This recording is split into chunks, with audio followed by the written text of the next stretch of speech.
नमस्कार प्रेक्षकांनो, कोण होतीस तू काय झालीस तू या मालिकेमध्ये आपण बघणार आहोत की आता गुरुजी आलेले असतात आणि ते सुलक्षणाशी बोलत असतात। त्यानंतर मात्र आपण आता पूजेला सुरुवात करू। तेवढ्यातच इकडे सुलक्षणा होकार देते आणि सवासणीला बोलवा पूजेसाठी आणि असं म्हटल्यावर लगेचच सुलक्षणा कावेरीला आवाज देते, चल ये पूजेला बसायला।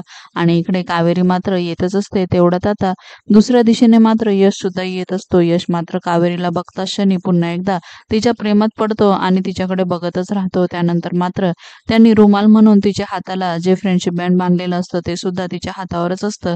ते बघून सुद्धा त्याला फार आनंद होतो। त्यानंतर आता तो सगळ्यांसमोर तिला खूप छान दिसते असं म्हणतो। तर दुसरीकडे मात्र आता ती सुद्धा लाजते।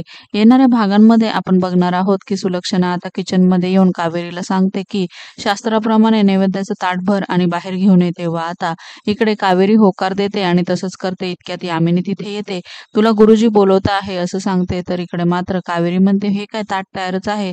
तेव्हा मात्र यामिनी म्हणते, नाही तू तशीच बाहेर जा, त्यांनी वेगळ्या कारणासाठी तुला बोलवलेलं आहे। तर तेवढ्यात मात्र आता कावेरी तिथून निघून जाते आणि यामिनी मात्र त्या नैवेद्यामध्ये औषध मिक्स करते आणि ही तुझी पहिली पौर्णिमा मात्र आता पहिली मंगळागौरीची कार्यक्रम मात्र आता तुझी चांगलीच गाजणार आहे असं ती मनाशी म्हणते।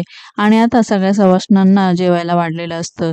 यामिनीचा हा प्लॅन सक्सेस होणार का पुन्हा सक्सेस नाही होणार हे आपल्याला मालिकेच्या येणाऱ्या भागांमध्ये बघायला मिळणार आहे। मालिकेच्या अशाच नवनवीन भागांसाठी आपल्या चॅनलला नक्की लाईक करा, शेअर करा, सबस्क्राईब करा।